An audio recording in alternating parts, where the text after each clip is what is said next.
Hi, welcome to my channel, The Dental DA. So this video is for those of you who have found yourself in a situation where you didn't pass your DANB exam. What? Went to school, you didn't put in all that work, and now you went to take your DANB exam just to find out that you didn't make it. I was in dental assisting school many years ago. I remember a bunch of us young ladies and driving to the testing center together where we were scheduled to take our DANB radiology exam. It was actually the CDA, and those of you who don't know, the CDA is DANB radiology exam, is the ICE exam, which is the infection control, and then it's also the chairside exam, all three of them together. And it was maybe about four of us in one vehicle. I remember us being excited, like, oh, we're about to take this exam and I hope I pass it. And all of us, we're just kind of just vibing off of just the excitement of being at the end of the program, and we were going up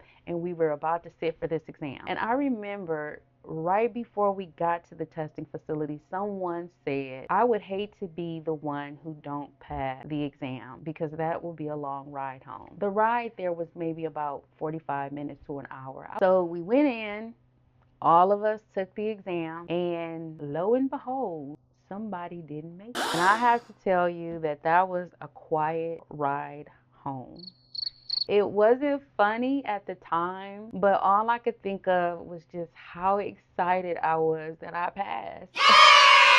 But I had mixed feelings because I can feel the tension in the car coming from the person and everybody else feeling it too for the one that didn't pass. So it probably wasn't the best idea to ride all together to go take the test for that particular reason. But what we're going to be talking about in this video is, what do you do after taking the DANB radiology exam and not passing? What are your options? Let's get into it. Depending on what state you live in, that will determine if you have to take the RHS exam, which is the DANB Radiation Health and Safety exam. A lot of times, depending on what state you live in, if you do have to take it, it's going to be a requirement in order for you to get a license or some type of certification to taking x-rays in your state. I'm sorry guys, they just couldn't wait for the weather to break so they can get out there and start messing around in the yard. Okay. Anyway, depending on your state will determine if you just have to take this or pass this exam. For those of you that reside in a state where you have to take the exam, all right, you've taken it, you pay for it, now what? All right, you got to retake it. You have to retake it. But the biggest thing is you have to understand, why did you not pass it in the first place? You already are one step ahead of anybody who's never taken the exam because you've seen what the questions are like. You've experienced what the pressure feels like. You have been in the environment. You've sat in the seat. You've been in front of the monitor. So you know what all of that entails. So that's kind of half the battle. But the other side of it is, where did you fall short? What was your information gap? Now, some people I know, they go in and they are completely ill prepared for those exams. And a lot of that has more to do with the quality of the education, or that they got, I guess I'll say. The people didn't teach them well. That doesn't mean that you are incapable of learning this information. So what's out there? There's a lot out there. DANB has tests, practice tests, which I've heard mixed reviews on. DANB also has a practice course to prepare you for it. There are other practice courses as well, and I'll drop them down in the link for you, or drop the link down in the bio for you to check out. But what these courses, all of them, DANB and whatever I'm sharing with you, what they do is they do an overview of all of the information that is on the exam. They have a blueprint. DANB has a blueprint where they lay out all of the information that they're going to be covering in the exam. So basically what all of the test questions are going to be over, it's like a study guide. And if you put in the time and actually focus and go through all of those questions or those sections and get a very clear understanding about it, you're good to go. I would have to say probably 80% of the people that don't pass the DANB exam, they don't pass it because they didn't properly prepare for it. It wasn't that they wasn't exposed to the information. And even those that wasn't exposed to the information, you got the books. All you got to do is look at the book. We're in the time of technology. All the answers are everywhere. You really don't have to pay for anything. More people than not just don't commit the time to getting the information so they can properly be prepared to take the exam. Let's talk about what's the step. First step, go to DANB if you haven't already, danb.org, and download and print off their blueprint for whatever test you're taking. Be it the CDA, the RHS, the ICE, whatever exam you're taking through DANB, or any test for that matter, even if it's a state-specific test, download the blueprint so you know what you're being tested over. Then, the next thing, identify the resources that you already have available to you. If you've already been through a dental assisting course, you have books. Or if you know people who've been through a dental assisting course, they have books. Or you can actually go online and you can get used books. There's so many different ways about it, but get access to a dental assisting book. Most dental assisting books will have pretty much everything in it. They'll have the radiation stuff in there, the ICE information in there, and they'll have the CDA stuff, the chairside stuff in there. And so the types of books that you'll be getting, I have them up here. Yes, I got a lot of books, don't I? So those books up there are the books that you typically will get if you've gone through a dental assisting program. Those are the textbooks.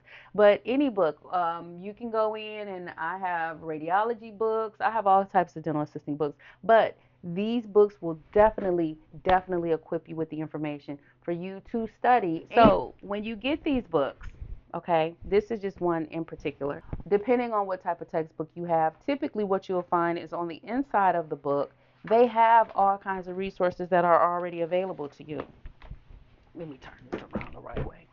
Actually, this is a sucky book. Engage, not a fan. Those of you who still have your books from school, look at your books from school. Now, this is the MDA. This is the 13th edition. It doesn't matter what edition you have, long as you have the textbook.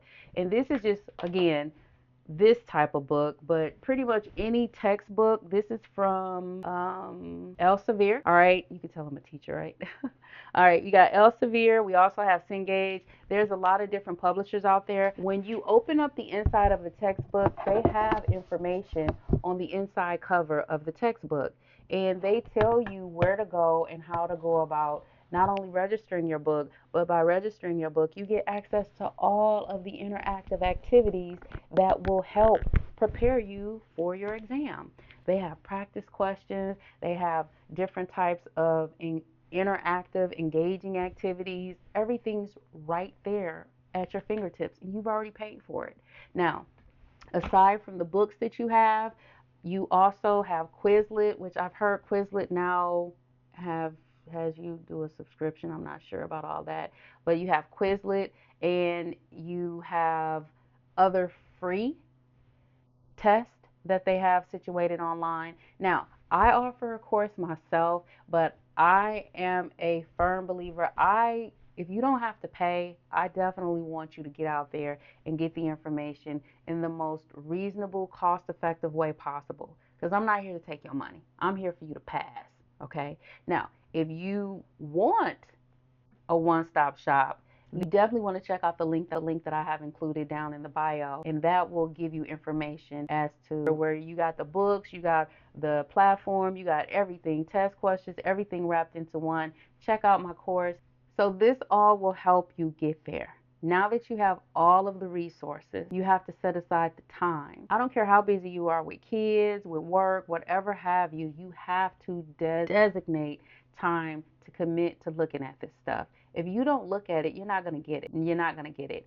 And I usually encourage students to look at it at least 30 minutes a day. Just cut it down, 30 to 45 minutes a day. That's like exercise. Just look at it. And if you look at it and you're following your blueprint, then you can at least identify what you know from what you don't know. And then from there, the next step will be to get your hands on some practice test questions. Again, they have free practice questions. You can purchase the practice questions from DANB, or you can check out the link that I have included, where we have over 300 practice questions included in here. So again, anything that you need to prepare for this exam, we have you covered. We're a one-stop shop. But you have yourself covered as well, because you have all of the pieces that are right there available to you. You just got to kind of put them all together. All right. Now, once you've gotten your schedule together as to how often you're going to be practicing. Once you've identified all of your resources, once you have your blueprint, you got to give yourself time. Give yourself time to go through it, but you can't give yourself too much time. I can't tell you again how many students I know who will sit here and they will practice for months. They'll practice, they'll stop, they'll practice, they'll stop. I personally think that 4 weeks is plenty. Actually, that might be a little bit too much, but 4 weeks would be definitely plenty. And then you should be retaking that exam. When you fall off that horse, jump right back on that horse. You got this. All right. And in that time, schedule the exam. The first thing you want to do is schedule your exam. That will hold you to having to prepare and be committed to a timeline so you can get back to it. Because if you don't schedule your exam, then you're going to push this thing out and you will never get back to it. So it's important for you to go ahead and schedule your exam. Once you've done all that, you're ready to go in, and I tell you, you will pass that exam. You have to tell yourself you got it. You have to tell yourself you can do it. And trust me, if you do everything that I've shared with you in this video, you will do it. This video has been helpful. For those of you that need further encouragement, please drop it down in the comment section. Let us know what your barriers are. What are you struggling with? What information are you finding difficult for you to overcome or figure out so you can get one step closer to taking this exam or passing this exam? And if you have any questions for me, please again drop them down in the comments section. If this video was helpful, please like this video. If you want more information about all things dental, please hit the subscribe button. If you have questions about my little hat here, or again, like I said, if you like it, please drop it down in the comment section. For those of you that are preparing to take the RHS exam, check out the link below. And for those of you that are interested in courses, check out abakaidental.com. Thanks again for joining me. I look forward to seeing you guys again on my next video. Ciao.